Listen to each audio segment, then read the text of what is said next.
the first flight of the orbital Discovery, and the shuttle has cleared the tower.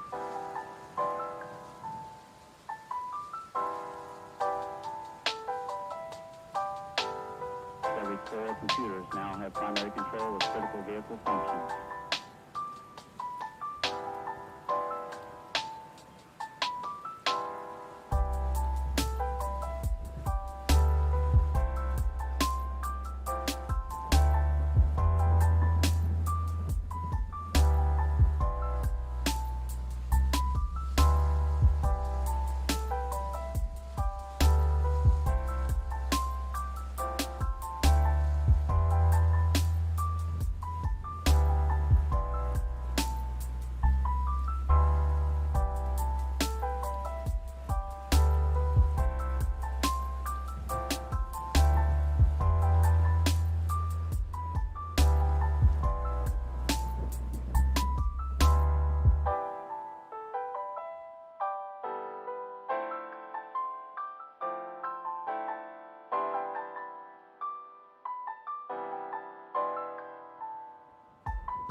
What's going on, guys? It is Monday. This is going to get really funny because I could hear myself through my husband's computer. All right, so today we have something very special that my husband is actually going to be starting to join us more and more on the podcast because it is coming to a point where it's his expertise. He does a lot of broad market, a lot of just reading and news and all kinds of stuff. So we are getting into his realm, and he'll be in shortly. He's taking care of our daughter at the moment, but he will be covering, global news and global economies, and it's going to be pretty cool. And so then he's also going to be doing a Saturday podcast. So he's going to be actually hosting it either on Twitter Space or in here. He might alternate throughout. Sorry guys. Throughout the two to host and whatnot.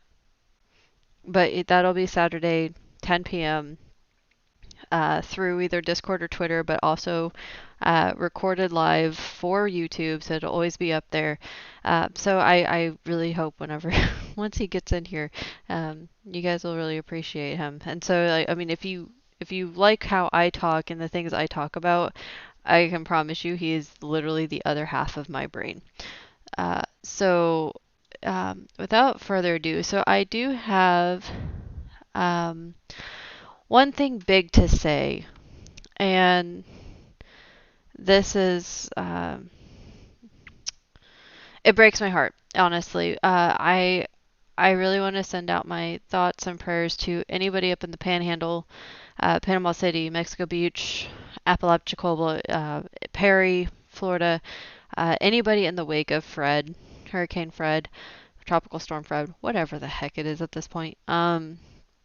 My thoughts are with you guys. I've been watching it all day, and I've seen the flooding, and I saw the surges and everything like that. So, and that's my old stomping grounds. That's my old home. So I do want to send my thoughts out to you guys. We are praying for you. So uh, we'll get through this. It's Florida. We can definitely do that, right? So 'tis the season. So I think while we wait, if we have any questions, I will more than gladly take them. If you guys have anything in the Discord, this is where we are hosting this today, is in the Discord. And if you are on YouTube, if you have questions there, I will be more than happy to answer them. May Fred let natural selection occur. Oh gosh, guys. Okay, so that is. If you are not from here, or if you live anywhere that is prone, don't go driving through it. Don't go walking through it. I did see a few people that did that. And please don't do that. Flood zones, flooding waters. Those are not safe. Those are not sanitary. Those are just don't do it. Please, please, please, please. Um, just please don't do that. Okay. That was fine. That was a fine comment. But yeah, be safe out there. Just be safe. But yeah, so the next topic up, I tweeted out something the other day, and HamBone, I don't know actually what he's gonna go by, probably Tyler, because that's what I call him all the time. But the incidents going on in Afghanistan. You live in Daytona Beach, so you understand. You understand. But yeah, the instances going over in the Middle East, and I we actually have Tyson in here. So if Tyson comes up and Tyler's in here, we have two vets, and I would love to hear how they feel about everything and how everything's being handled. Because I know at least for my husband, he's just so broken up. He's so just disheartened with it all, and I did hear that they brought or are bringing some of them to Texas or something like that, the refugees. But I think the thing that just killed me is that there was video footage of them hanging on to the planes as they were taking off. And I know this doesn't affect the global market, and I know that, guys. But it needs to be talked about. This kind of stuff we can't just hide, right? We can't hide from this. Uh, hey Tama. And so I really I want you guys talking about this because these are people's livelihoods, these are people's lives, and it doesn't matter, you know, where we live in the world. We're all still human, right? Like, we have that's what I keep saying with our whole little community here, and with the movement of the apes and everything. What we bring to the world, what we bring to the markets, what we bring to economies, and just the global aspect is the human aspect, the human emotion, the compassion, right? So keep them in your thoughts because they're going through something that a lot of us, we cannot even comprehend, we can't even fathom. And I I can't actually imagine a life where that would be the ultimate idea to do, is to hang on to a plane as it was taking off. That doesn't I can't. And so um be kind, yeah, because we don't know if people have family over there, if they have people trapped. And there's reporters, there's interpreters, there's all kinds of stuff going on. Um and at the end, uh I don't know. That's just rude, Patel. That's just rude. I mean, that's up to you. That's your call. But we don't need to say stuff like that. Um, I don't know. Like, be kind to one another. We don't know, right? I mean, I don't know. Rook, I see you in here. We don't know what Rook's going through, or Harv's going through, or definitely not a shill, definitely not a hedge something. I can't remember your full name. I'm sorry. Drew, Rubicon, like, we don't know. We don't know what everyone's suffering through. It. So, we just kind of have to build each other up. And so, why, Kenna, are you talking about this? So, in a global aspect, with all of the conflict in the Middle East, okay, we um we rely on a lot of oil, right? We have a lot of oil pressure that we have, and our economy, our dollar is not gold backed. We know that it hasn't been backed by gold for decades, and so fundamentally, our dollar is backed by oil. And given the fact that Biden has not only shut down one of our oil pipelines, but also we had another one hacked, or I've heard some other theories about it, but we'll just go with hacked, because I don't want to get too tinfoily. And so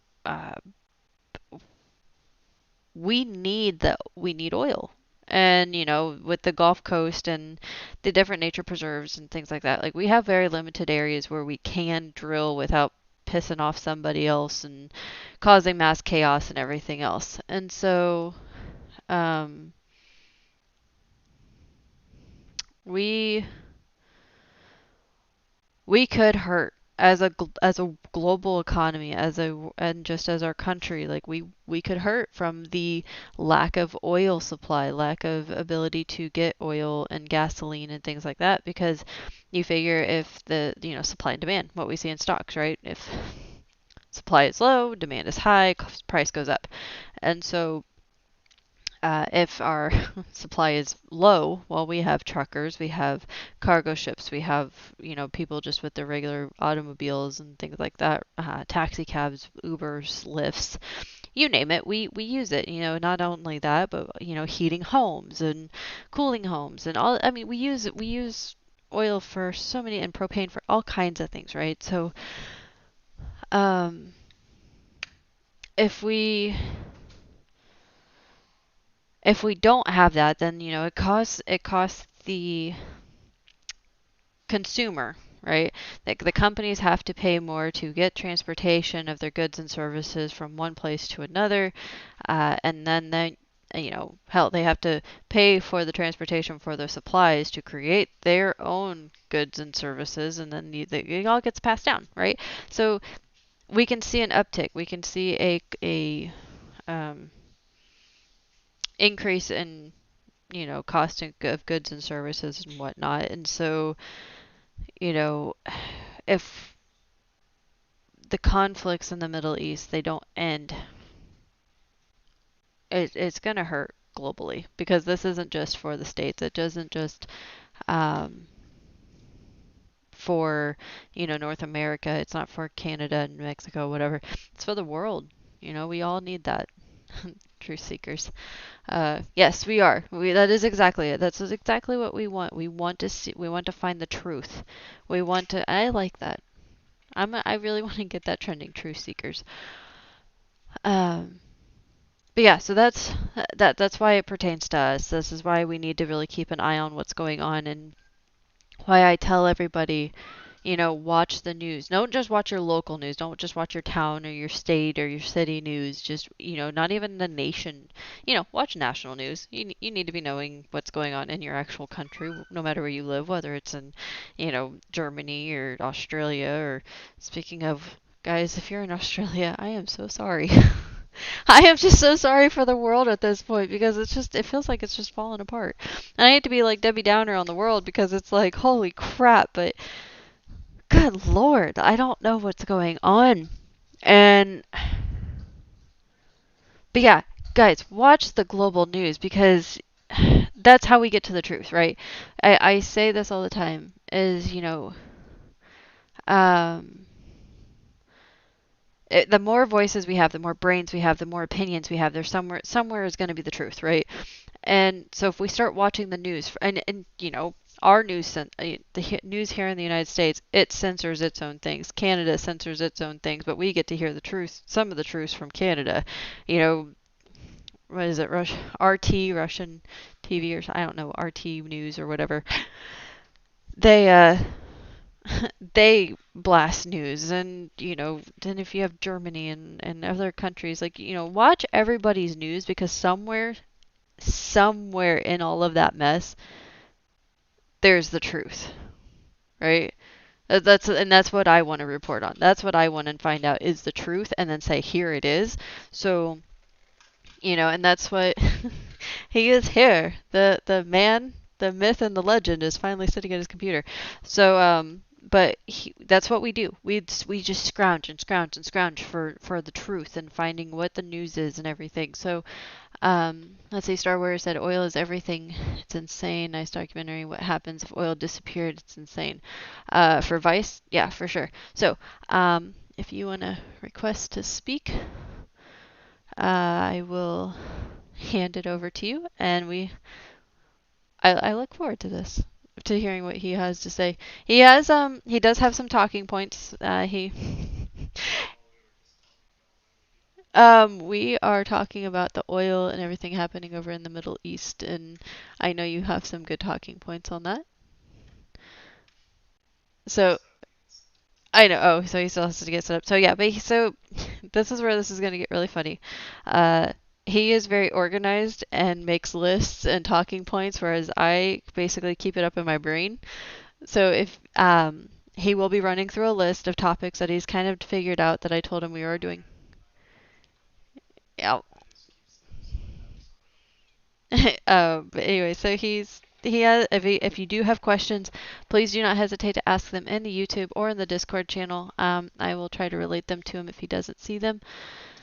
So anyway, if you are ready to come up, I will check the levels. So you just hit the microphone. Nope. Give us 1 sec, guys. Yep. And then. Okay. How's that? Is that coming through okay? Is that quiet, too loud? I think you're good. Okay. Oh, how's everybody doing that? Crickets. Oh yeah, All they're not right. gonna I talk. know.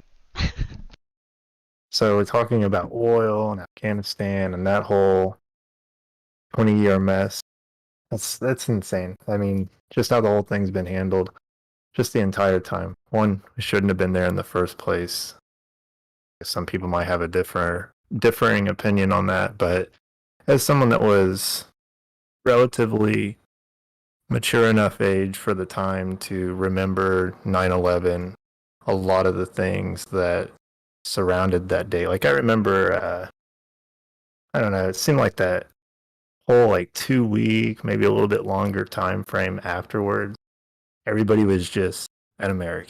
There wasn't any like individual label that anybody claimed. It was always, I'm an American.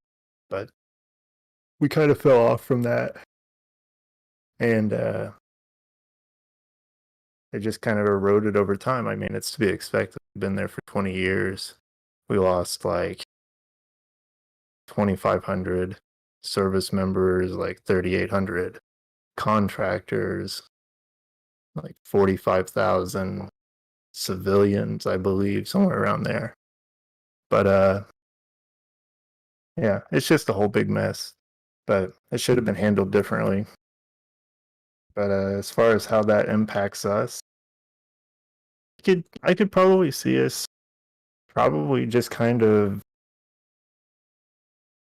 stalling it out a little bit more, because I know the last thing that I read, they were sending over like 3,000 service members to go back. I don't know if they've sent any more or not, but I could easily see it kind of turning into a thing. Well, you know, there's about 200,000 last recorded in the Taliban. Kind of gonna need some more people. So I could see it being a thing where we end up just kind of going back. I mean, it was just I don't really know how to put it into exact details how I feel about it, but So yeah, I would say that, I mean, a lot of us remember 9/11, right? I mean, most of us were probably in, uh, you know, I'd say between fifth grade and high school, right? A lot of us, and so, and that's a good way, a good portion that can remember it. Fourth grade you get a little bit shaky. Fifth grade you kind of remember it. I was in sixth grade, right? Um, and I remember a lot of details, but I remember having to look up a lot of details because not a lot of people to um, talk about it. But Tyler, do you remember, what happened with gas prices as we got into that conflict and, what happened, the years leading up to it or after it? oh, I remember my grandparents making a big deal at the time because uh, gas was creeping up. I remember it going over $1. I want to say like $1.25 a gallon or something like that. And I remember at the time milk went up as well. And I remember my grandparents making a big deal about, wow, I can't believe like we're seeing milk the same price as a gallon of gas. And the gallon of gas is over $1, like way over $1. To them, that was crazy. I mean, they grew up in the Depression, and I mean, I kind of grew up not necessarily like living my life as if I were living in the Great Depression, but we ate a lot of those recipes. We did a lot of those things that they did just to survive. They just carried on doing it, like having a garden. That's what we did. Like I remember I was probably like 5 or 6 years old whenever I had my first like tomato plant that I grew on my own. And that's not even considering the fact that, we had an apple orchard that was, productive as far as like supplying crops of different produce, not just apples, but different berries, even grapes and things like that, as well as, having a place for like retail. Like there was a retail space in the barn that we had. Um, but just remembering back to that time, what was the original question you asked me? So basically what's going on in the Middle East right now with all the oil and whatnots and how that'll affect our economy, is it going to be similar to what we saw back in 2001, from 2001 to like 2006? Are we in that kind of same situation? Yeah, in a lot of ways.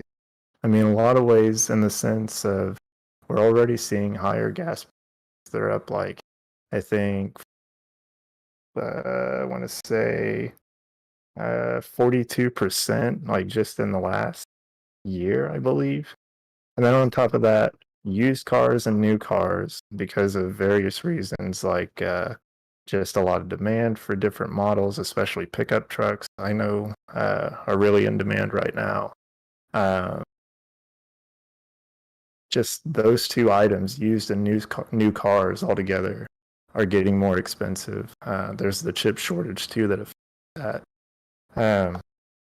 But you're also seeing, like, I don't know if anyone else has noticed, but like back in early 2000s, like I would say like 2005 and especially like '06 through '08, there was a lot of people driving huge Escalades and Yukons and Hummers especially, and they were getting awful gas mileage with, at the time, crazier gas prices than what we're seeing right now, or at least, fairly similar. Um, but there's a lot of new cars out on the road. I don't really see a whole lot of like old vehicles out and about. Like everybody's kind of got like a new expensive, 30 plus $1,000 vehicle. So it just kind of feels the same as everybody driving around in the big Escalades whenever they can't afford it. Yeah, those were stupid expensive to try to fill up, that's for sure. Uh, Tyson, what do you have? I know you actually served over in the Middle East and everything. Like, how are you feeling about it? What do you think's going to happen with the oil and everything? Broad market ideologies. Uh, yeah, I've been working a lot, so I haven't really keeping track of everything. But I do remember I joined in '05, and I remember the diesel trucks and everybody driving bigger vehicles. I live in a place where a lot of people like the older cars and older trucks and stuff, so those are still around. But uh, you know, uh, the price of gas was crazy, but just like it is now. So there's a lot of the things that are playing that are like history repeats itself, right? Like we always like to talk about history. Um, It and definitely this is likes like to the rhyme. exact yeah. So it's like repeating itself. The Middle East has always been a hard place to like control, right? Like, and I spent my time in Iraq. I never went to Afghanistan, but um, the Middle East is hard. It's not easy. A lot of you guys don't think about what it's really like over there.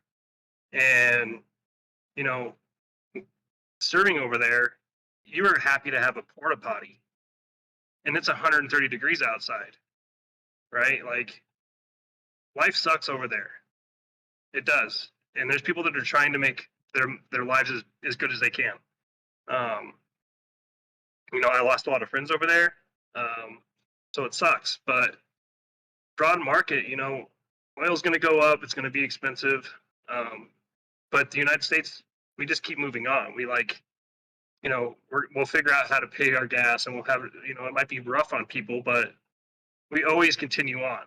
I don't know if this administration or POTUS is the best person for what's happening right now.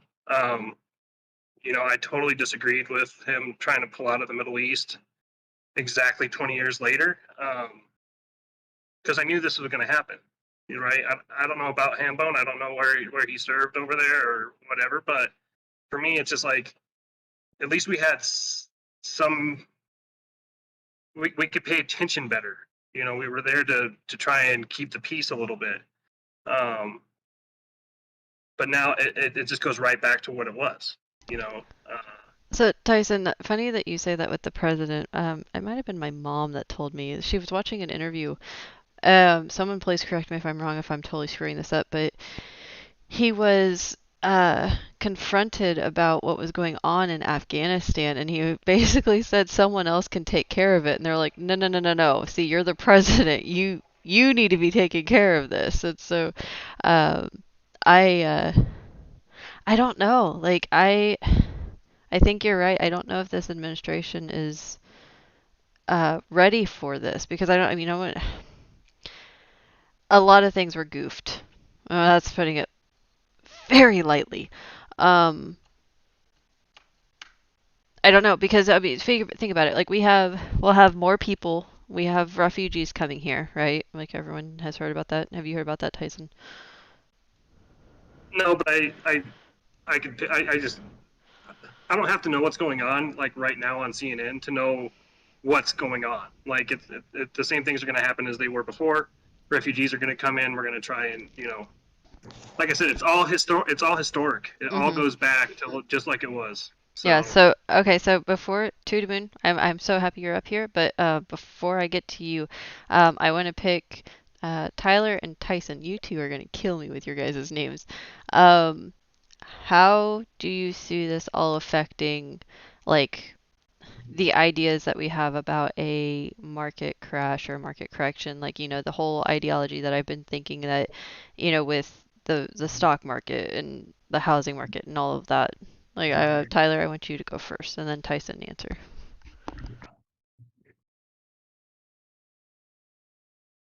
Oh, I mean, we're already seeing, even though no one wants to admit it, that at least anyone that's in charge of anything, no one wants to admit that we're seeing the effects of inflation.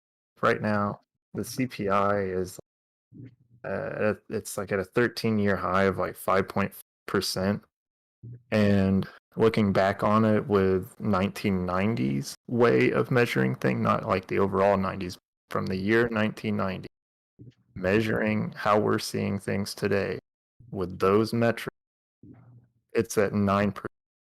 But if you go back into the 80s, and I can't recall the exact figure, if you go back to the 80s model of measuring the CPI, it's in the double digits. So it's already something that's just kind of getting affected anyway. I mean, it's just another tire on the burning pit of rubber. That's all it is. I mean, yeah, there's going to be an influx of people, and in some ways, yes, that's good. We need to, kind of figure out a way to let those people that are seeking refuge find somewhere that they can peacefully immigrate to, until things maybe settle down or maybe even get better where they're coming from.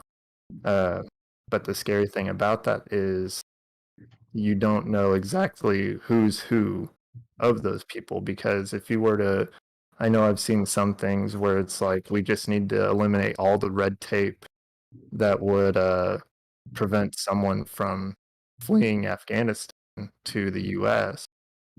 Well, the scary thing about that is there's no database as far as exactly every person from Afghanistan and whether or not they're tied to those organizations like the Taliban that want to, you know, um, do what they do and, what they like to do as far as once they gain control, like they seemingly have so far, they want to make it to where the groups that were just flying flags over the U.S. Embassy in Afghanistan are just completely punished and with unthinkable means. I mean, not just hurting someone physically, but possibly even eliminating them as far as ending their life, uh, just because of something that they've spent probably most of their life, if they're a young person like 18 or so, uh, something that they've spent their whole life being able to have some semblance of freedom, just to go back to something that they've only heard about from elders or in the history books or whatever. Uh, it's just going to be craziness all around. But I'm not sure exactly how it can all tie in, but it's probably going to be something that if we do end up having to apply more pressure in that region as far as um, sending more personnel or something like that, it's only going to cause more disturbances, just mean more increases at the gas pump, just oil in general. And I mean, you use oil to make plastic. Think of how much stuff we create with plastic. That's a lot of good points. We actually just talked about plastic in the Twitter space lately. Tyson, your thoughts?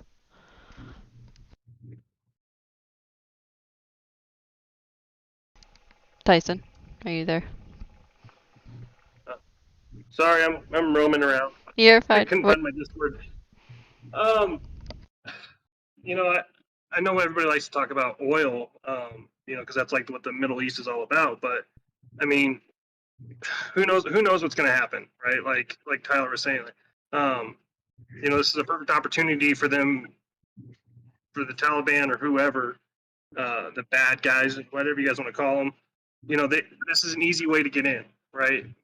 We have refugees come in. We never know who is who. I remember being over there, and I had no idea who the good guy was. I had no idea who the bad guy was. Sometimes the good guy would turn into a bad guy. I have a quick story. We had an interpreter, or not an interpreter, but we had a guy that was helping us. He found out that another battalion had killed his son, and he took revenge on a couple of guys that I know. So you never know. Even when you think the good guys are good guys, you do something bad to the family, and everybody that was in the military is a bad person to them at that point, right? So, and that happened numerous times. But I don't know. It makes me worried about. I know we're trying to talk about markets, but You're fine. You're fine. It's just a dangerous thing to let people in that you don't know who they are, especially the people. They hated us. There's people that are in the Middle East that hate us. They want to, I don't want to go too deep into stories, but I mean, beheading people, you have to have a weird brain to cut somebody's head off, right? And that's what they would do to people, and to the army, to anybody, anybody that was against them. They're nasty, and if they can get in and use this as an end to get into America to do something, they will. And that can cause, the repercussions of that are huge. Going back to war costs, a lot of the commodities, right? Like they need copper, they need ammo, they need all this other stuff, which we're talking very, very skeptical, but it's very also possible in my mind, so it does scare me, getting attacked on our own ground. So then you can start seeing a lot of different things start skyrocketing because we need those for overseas instead of here. So things get, we saw it in World War II. We see it during every war that we're in. Everything gets more expensive. Oil, gas, aluminum, steel, everything gets more expensive. It is what it is, because we need those commodities somewhere else to build whatever we need to take care of the situation, if that makes sense. So my overall outlook is I'm scared for those things. Take care of your families. The world's in a crazy place right now. Well, it's funny. It is one thing that, so we know that there's people being bussed in from over the border down in Texas. We know that. We've read all about that. We have the Afghanistan refugees coming in, and I think my biggest concern, adding more people to our population, is a dwindling supply of, resources, food and whatnot. So I think that might be what you're also kind of seeing or thinking about too. Yeah, I mean, and you also got to think more people means more housing or more shelter needed, and we can't build enough as it is currently. Wood the wood ETF has finally fallen down, quite a lot, but you're not going to see that actually play a part for a long period of time. The supply chain is messed up for almost everything right now. I'm a plumber and I can't even get materials to do what I need to do. So it's just a mess. And talking about your market crash, and not yours, but how we keep talking about it. It's ready to pop. Like, it has been ready to pop for a long time. So just the right thing, whatever the market decides the right thing is to burst, will cause a downfall on a lot of things. But like I said, we have a housing issue already. It's just going to get worse. Where are we going to get all this money? We just keep throwing money. The government just keeps throwing money at everything, and eventually we can't just keep printing money. The dollar's not going to be worth anything, and then what do you do? Yeah, I basically said that same thing earlier today to my mother. To the moon, what are your takes on all of this?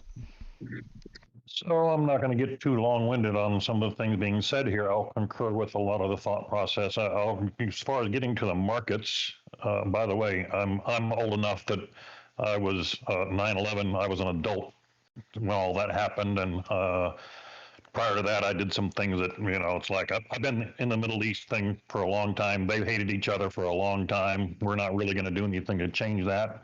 We have allies in the Middle East that we can't think for a second, or we're going to abandon the allies that we have in the Middle East. But the markets are never going to like the uncertainty. So I think the markets are going to respond to the uncertainty of the Middle East. But I don't think I'm too worried about a shortage of oil. There's plenty of oil. Afghanistan isn't really pivotal in the oil market, but the Middle East, just by the very nature of how it exists, can apply pressure on the oil prices because they simply can. And there's really not much we can do to expect that they're not going to sort of gouge us for some oil pricing on the short term. But I don't think in the long term I'm too worried about any oil shortages. Venezuela, OPEC has essentially abandoned Venezuela. So that's a nice oil-rich nation that we might decide we have a sudden economic interest in kind of getting that government organized on our behalf. So we're always going to keep our fingers in the oil lifeblood, but I'm not too worried about Afghanistan particularly causing any oil shortages. But yes, I believe the market uncertainty we're going to pay a price for on the short term, maybe over the next 3 to 4 months. So would you say that this entire situation is FUD then? Of the geopolitical market, it's a blip on the radar screen. It'll probably be forgotten in 30 to 45 days. I mean, the humanitarian component is not something that's going to go away. But look, I mean, I've been in a lot of other places in the Middle East. Even our allies cut the heads off of people for the laws that are broken, and we don't have anything bad to say about our allies doing it. So you just have to understand culturally, I mean, all these nations have hated each other for about 8,000 years. We're just the new kids on the block that think that they're going to respond to us.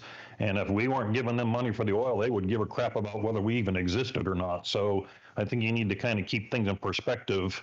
Oil is why we are interested in them, but they have no interest in anything other than who's going to end up running the show over here. And, I studied it for some years, and it's going to be between Saudi Arabia and Iran. Those are the two big Middle Eastern superpowers. And there's really not much we can do. They're going to hate each other as much as they ever have, and it's going to get worse and worse. And our best plan is to stay the hell away from it and let them sort it out. Because, like I say, they've been doing it for 4,000 years, and they don't care what anybody else thinks about it. Very well said. Citadel Air's up here. Tyson? No, Citadel wants to go first. I can tell. I was just gonna, for posterity and context, people are dismissive about Afghanistan's economy and what the Taliban regime will now have access to. And just again, for context here, they have $1 trillion worth of oil in reserve at the moment. And their overall mineral wealth in terms of minerals that they can mine is estimated at $3 trillion. Not to mention all of the defense spending that we've done over the past 20 years, where we've retrained, we've supplied. There's been a ridiculous amount of waste, and I have to err on the side of caution here. But for example, the U.S. Develops Black Hawk helicopters, right? The country with the second most number of Black Hawk helicopters is Afghanistan, which is now in possession of the Taliban regime. Whether or not they can operate and maintain them, I don't know. But fundamentally, we need to reevaluate as a country how we operate our defense budget. One, but two, there is a significant market, impact on commodities just based on, 3 trillion in minerals, rare earth elements that can be mined, and a trillion that's sitting in oil reserves. And we saw it today, the uncertainty, as Tita Moon was mentioning.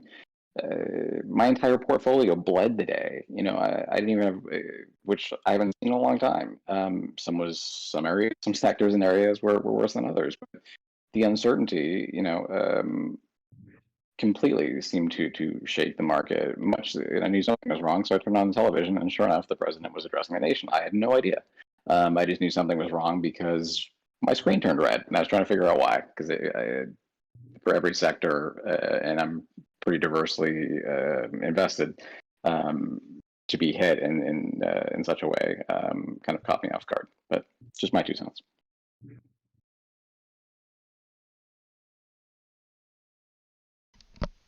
I mean, I think a lot of people, like I looked through the market today, like I basically I did this poll. Okay, portfolio's red. I'm going to turn this off and I'm not going to look at it because there is something crazy going on and we need to be paying attention to it. So, and I think that's going to sadly become a normal thing we see throughout certain sectors for sure.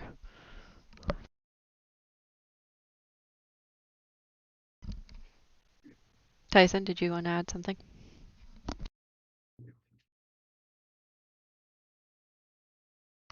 To the moon, anyone?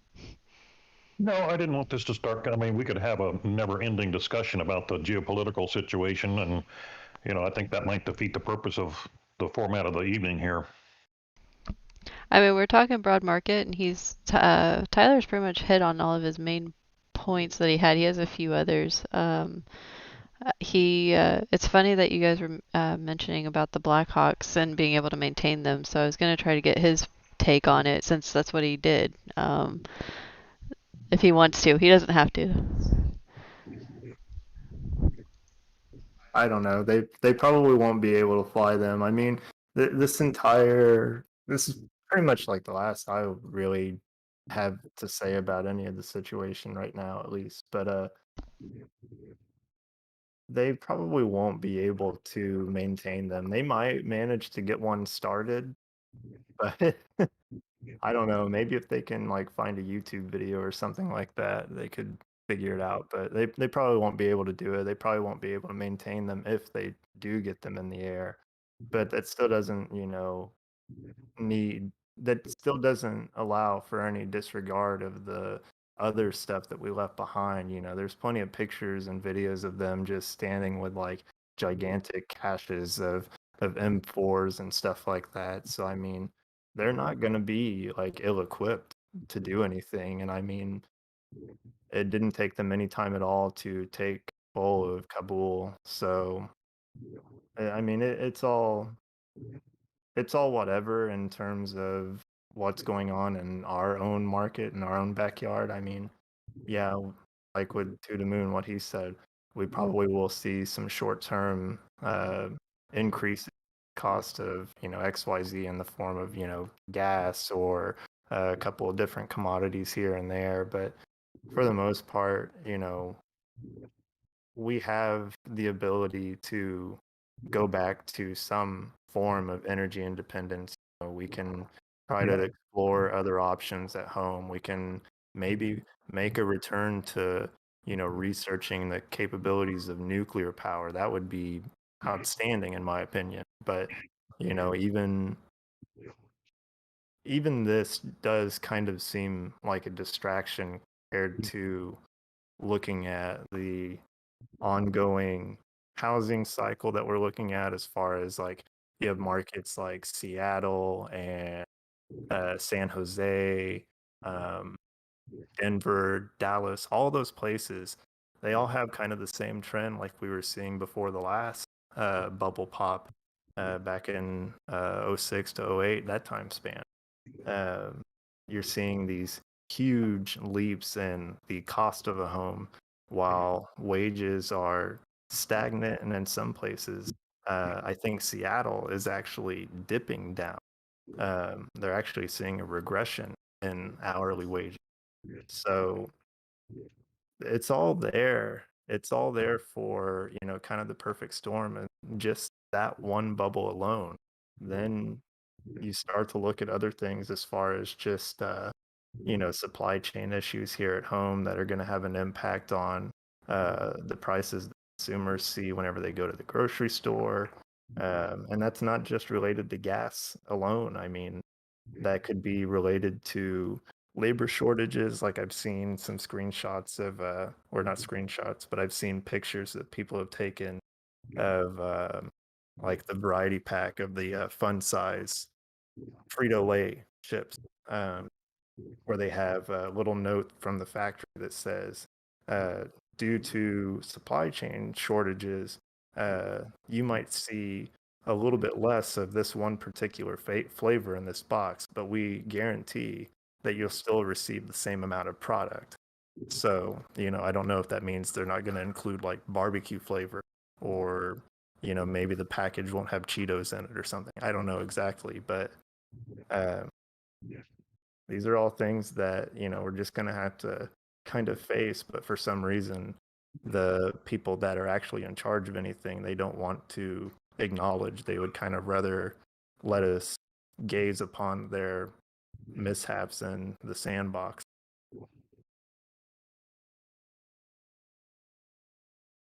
So, what would you say would be a way to combat it? Like, is there a way to stock up? Is there a way to fight against it? Is there just, At home, like for like yeah, everybody at home, yeah, I mean, there's always something that you can do to invest in yourself, and that's always the number one investment. You should always invest in yourself. And some things you can do at home to kind of offset the cost of things going up. you know Learn how to start a garden, figure out some space. Even if you're in an apartment, you can very easily grow things like tomatoes in a 5-gallon bucket from Home Depot. I'm not even kidding. I'm doing the exact same thing in the backyard right now. I mean, you can grow your own food, so you're not relying on the supply chain, because even if the prices don't price you out of something, there's nothing saying that you could go in to the store and all of a sudden the just-in-time supply chain that we have here broke down for a second and now there's no tomatoes. Well, you wanted to make some I don't know, you wanted to make some salsa or something like that. Now you have no tomatoes. You can't do it. You have to use something else, I guess. But, it's easy stuff like that. Whatever you don't grow, you can. Whatever you don't want to eat, you can sell on Facebook Marketplace. I mean, it's stuff that is practical, but is something that you can use as far as like gainful knowledge that you can hang on to for a long time, kind of see your way through, um, getting into learning about like precious metals, learning those markets. I don't know if they really get covered a whole lot here or really anywhere else. There's not too many places that I see talking about them. Uh, but, silver, gold, even copper, for the most part, a safe bet. Now you can't, go and spend those things like you would regular currency, but it's something to kind of hold on to as a savings or a hedge. yeah, we talk about it quite a bit between different like copper, brass, silver, metal, things like that. We can turn on our shale production in about 6 months if we get pressed for oil. I mean, oil's not hard to come by. There's plenty of it. Mm-hmm. So I would add to just buy domestic whenever possible. We need to keep our money in our country. Oh yeah, definitely. I think that's probably the biggest thing we can do all together is just kind of kind of send a message with our wallets in a sense that, Yep. you know, we kind of see a need to bring more manufacturing back here, obviously.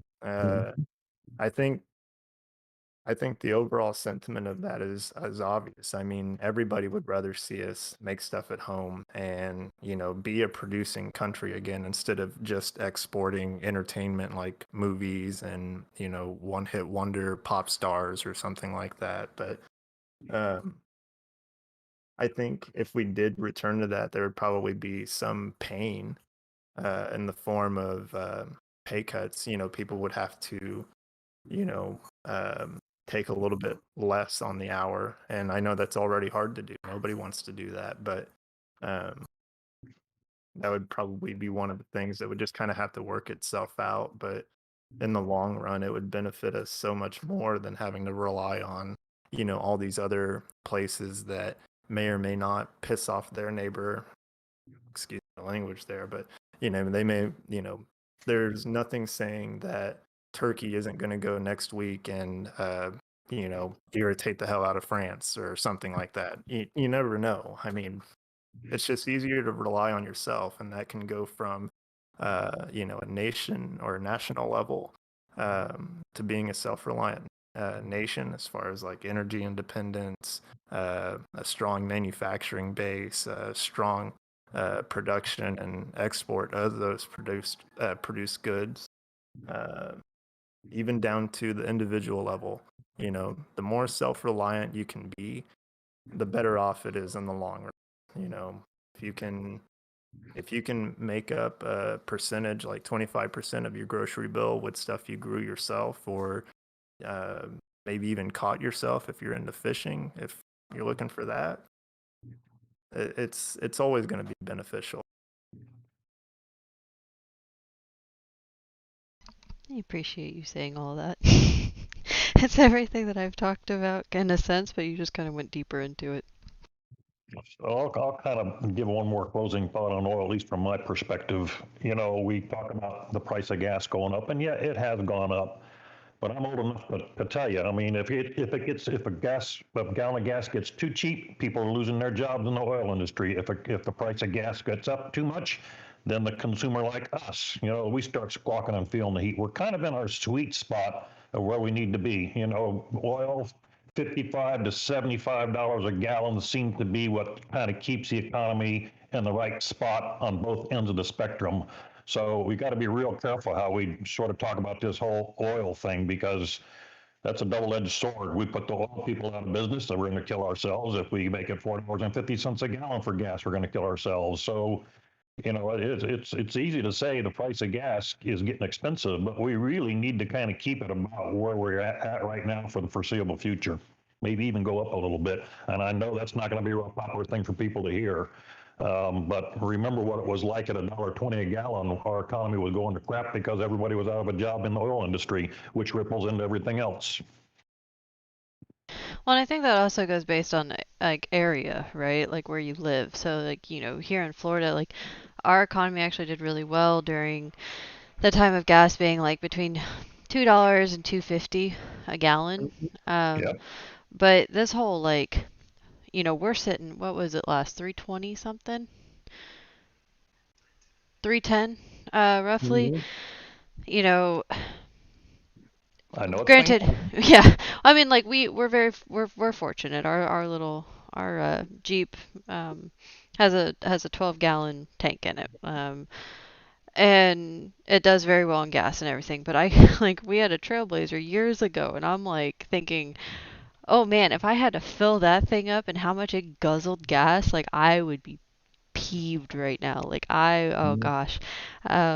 So it's a double-edged sword. And plus, you have California and Hawaii, they're sitting at what, $5, $6 a gallon, maybe more. Yeah. California, they do, most of the country does multiple blends of gasoline throughout the year anyway. Like you have a summer blend and a winter blend in most areas, but California in particular has like, I don't know how many exactly. They have to have like 5 or 6 different blends of gasoline, and that's one thing that factors into the price because that's 5 or 6 different blends that have to get manufactured 5 or 6 different ways. And then on top of that, they have, taxes that they place on the gasoline itself in the first place. So, Yep. I mean, that's I guess the cost of doing business out there, but I think there might be better ways. But either which way, I mean, it's just kind of the nature of things with oil. It just kind of goes in cycles for some reason, where it hits a peak of, gas is hitting like $4 and some odd, and then it drops back down to, $1.50 or $1.75, and then it goes back up, and then it comes back down. Like, it just kind of comes in waves, I guess, more than a cycle. But I guess we're just kind of caught at the towards the crest. Hope we need to get somewhere back in the middle, though. I do agree with that. I've got plenty of friends that work in the oil and gas industry, especially out in Houston, other parts of Texas. But uh, I think with the current administration, and I don't want to say anything too negative, I don't want to be too critical, but I think with the current administration coming in and making these sweeping changes as far as shutting down different pipelines like the Keystone pipeline and preventing access for that one to come through, and provide safe transportation for those materials to go from Mexico to Canada and all the places in between. That was a big deal. That one took a big chunk out of our energy independence and placed more reliance on the Middle East as a source for our oil. It also eliminated thousands of jobs, if I remember correctly. I don't know an exact figure, but Yep. just overnight. I mean, it was kind of shooting ourselves in the foot. Are there better ways that we could, run our country as far as like what material we use for fuel? Of course, we should always be trying to find something better. But you don't want to pull the plug on something that we've been living off of for the better part of probably 100 years by now. You don't want to pull the plug on it overnight. Right. So I was in the coal industry. In fact, that was my last job. We actually made oxidizers for the coal combustion process to make it burn cheaper and hotter. And at that time, everybody was like, oh, we're going to shut down the coal industry. Before Trump took office, they were trying to shut down the coal industry. Okay, that's really nice to say that. And look, I'll be the first one to tell you coal does need to go away. But you can't do that overnight. You can't do it in 10 years. We are so dependent upon coal to create so much energy in this country that we'll be in the cave day. We'll go back to the Stone Age if you turn off coal without having a replacement in place. And that seems to be the short-sightedness of the whole, wow, we need to get out of oil and coal. We do. What's the plan for replacement? And put that in place before you abandon what we have to have. Otherwise, if you think we're weak now, man, you start taking our energy away from us, and China will be the first one to be knocking on our borders to say, hey, we're going to get to know you a little bit better now because you can't fight us. You don't have the ability if you don't have energy. And I think that's where we get a little short-sighted too, is it all sounds great. And yes, we do need to get rid of our dependency on fossil fuels, but nobody's coming up with a plan. They're just saying we got to stop it. And it's not that easy. I hate to say it, but I spent enough time in the coal industry to see the billions of tons that we are going to consume. You can't just turn around and say in 6 months that's going to stop.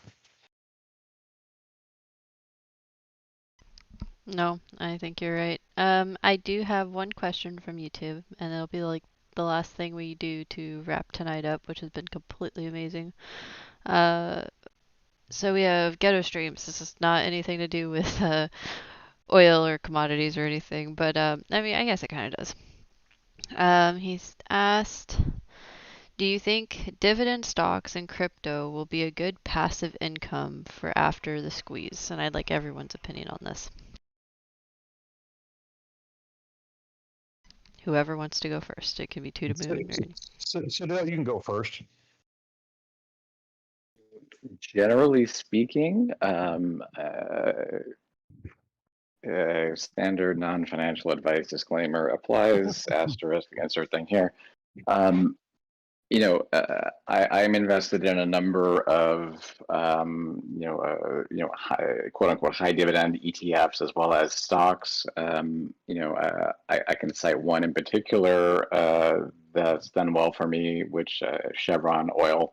But there's also some ETFs that specialize in it, and every month the dividends accrue.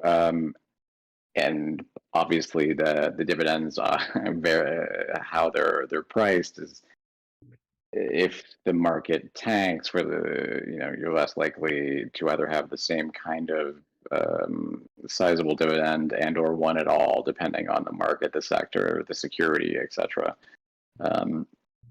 As for crypto, in my opinion, it's very volatile.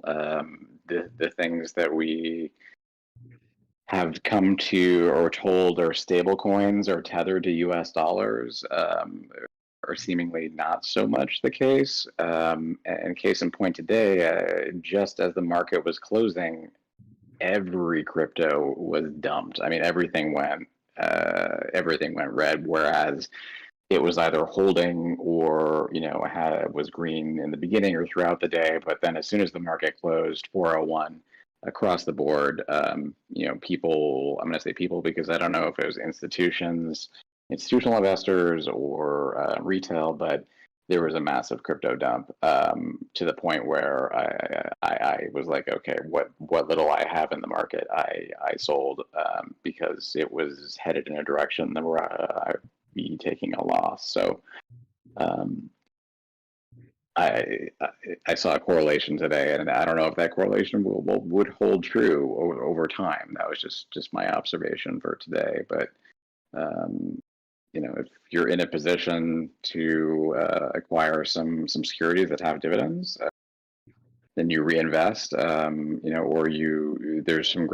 actually a Reddit subreddit under, if it's like dividend investing or dividends or something like that. I can find it and get into the chat that I subscribe to, and I picked a few from there that were pretty decent, and folks are living passively. There's a couple people living passively off $3,000 to $5,000 a month just in dividends. Of course, they've been accruing securities and saving for a number of years, but it is possible. But if the market tanks, there's the only caveat, I suppose. Thank you for that. To the moon. So I don't disagree with anything Citadel said. I'm going to add a little bit different perspective on how I look at it. First of all, I think if it were me asking that question and I was sort of younger and had a little bit more time to kind of learn from my mistakes, I would sort of say, look at a real estate investment trust account that is derived off of multifamily rentals like apartment buildings or single family rental secured by that market, because I believe when the crash happens, there's going to be a whole lot more renters than there are going to be homeowners, and renters all got to have a place to live. And even if the government ends up paying a rental bill, that's going to be a pretty steady market for probably 3 to 5 years afterwards. And additionally, I mean, I'd be the first one to tell you, I'd probably be looking to buy Apple at $60 when the market crashes, and I'll just wait for it to come back. That's, I would probably do that before I'd go the dividend direction. But Citadel is not telling you anything that I don't concur with. Everything he said is totally correct. I'm 61. I've kind of, dividends can kind of go up and down with the markets too. I would rather kind of go for a recovery play at that point. Tyler. I'm going to follow suit with To the Moon here, and I'm going to also follow suit with Citadel on the same. I really don't have anything to disagree with either one. A REIT would be ideal, definitely. Doing your own due diligence on which ones to invest in, just the same as the subreddit that Citadel suggested, going there and kind of getting some ideas as far as where to put some cash into different dividends as far as that goes. And then I would also probably go ahead and, do even more research, take a close look at the different cryptocurrencies that are available. I would probably stay away from altcoins if you're wanting something that's a little bit less hands off, because those are always somebody else's pet project, and you're just always, keeping your finger on the pulse of different white pages and different news pieces that come out about those things.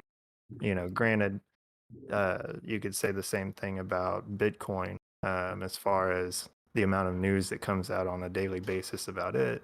But it's something that's kind of been around for a while, and is a little bit more of a household name. So I'm not saying like it's any more or less stable. I'm just saying it has a little bit more mainstream coverage, so you can kind of keep easier track of it compared to the altcoins that just come out here and there. But another thing that I would look at to add on to what everyone else has said, I would look at precious metals. I know it gets talked about here, but those are always something that are uh, a good bet as far as placing your money into to just kind of hold on to for sometime in the future. Because if there is, God forbid, a full-on collapse or the dollar just completely loses value, there's going to have to be something in place that everybody's familiar with, that's probably somewhat tangible, um, to kind of build a new currency off of. Sure, it would be nice to see something built off of a digital currency or a cryptocurrency, but I'm not sure that society itself is ready for that. But I could just kind of see that as a good hedge against everything that could happen. Thank you. This is probably not really popular to close out this conversation, but I'm the first one to tell you, I believe firearms are going to be a pretty good investment if the collapse comes. Yeah, definitely. You're gonna need something to protect all of that stuff, for sure. And they're going to probably go up another 300% in value. It's crazy what I see. I'm like, I had some old 22 ammunition that's like 30 years old, and I came across like 1,000 rounds. I don't even have a 22. I thought I was a drug dealer. People were spending so. I'm like, y'all are crazy. You're going to give me this much money for 22? Yep. I'm like, man, I'm in the wrong world. I need to start paying attention to this whole firearm thing. And everybody that has them, they're like, man, it's the best investment I've made. So, there's always that. And I hate to say that we've come to that sort of it's bad when you start thinking about firearms as being a good investment, but that's kind of, you start making something scarce and the value's going to go up. Yeah, I mean, you could always look at it this way too. If you want to go back to our talk earlier about being more self-reliant or self-sufficient, if you have a hunting license or a hunting permit, depending on where you live, it's a good investment to have so you can go and put food on the table. Yeah, that's good. Yep. So, gee, I hate when we end on a glum note like that. Let's think of something more positive to invest in than firearms. Well, I was gonna say, we still have Tyson to get to. Tyson, do you have anything to add? Yeah, nothing like going last after all these great ideas. With everything that's going on, I keep thinking about security, both computer-wise and home-wise. Security is an important thing. There's a lot of things going on. Tudum been talking about guns and ammo. So many people are buying guns that shouldn't be buying guns, and not taking classes. So that's dangerous, right? So I think I've always go back to like, okay, house security systems.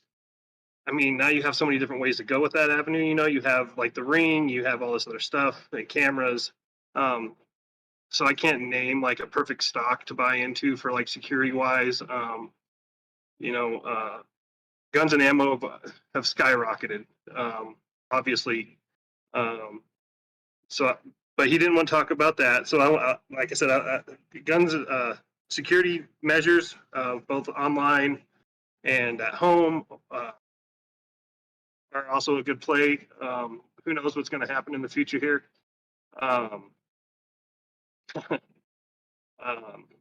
We have I don't know if I want to say that. So that's just one thing that I know that nobody else has brought up out of the group. I also think about like the Home Depots and the Lowe's. People are going to try and build their houses up as nice as they can because who knows what's going to happen with the Delta virus, and then who knows we're going to have how many viruses are we going to have between now and whatever.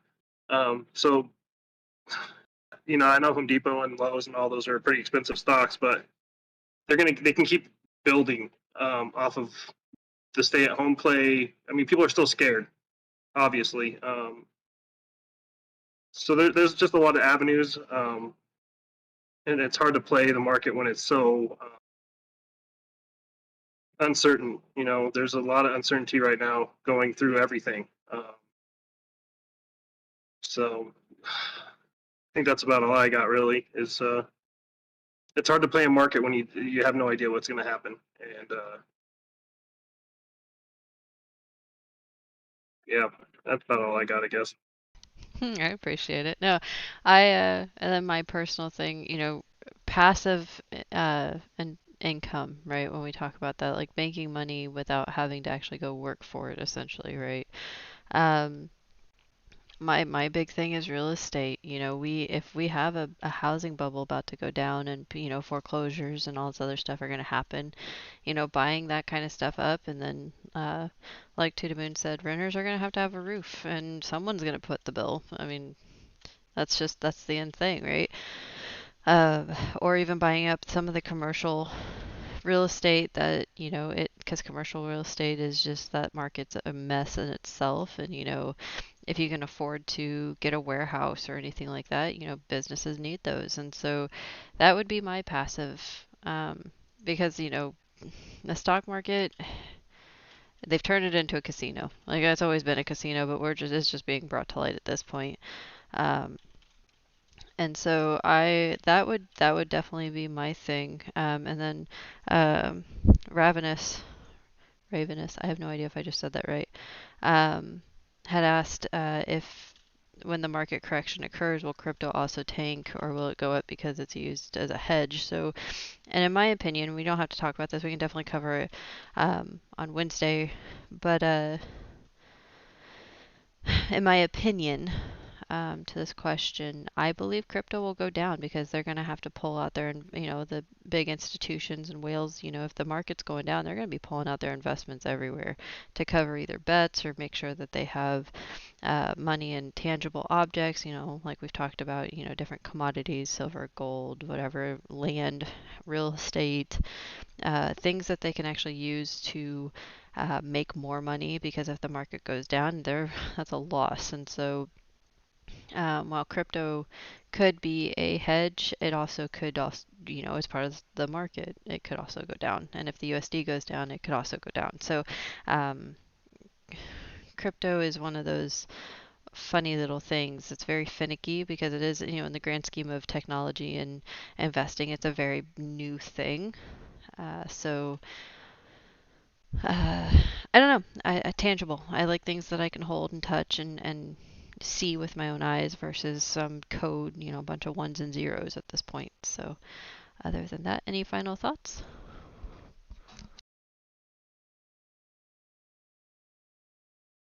No? All right. So that will conclude Monday's podcast, guys. I'm so excited that my husband is now joining us, and Saturday night at 10 p.m. He will be the main host of the podcast. I will obviously be here.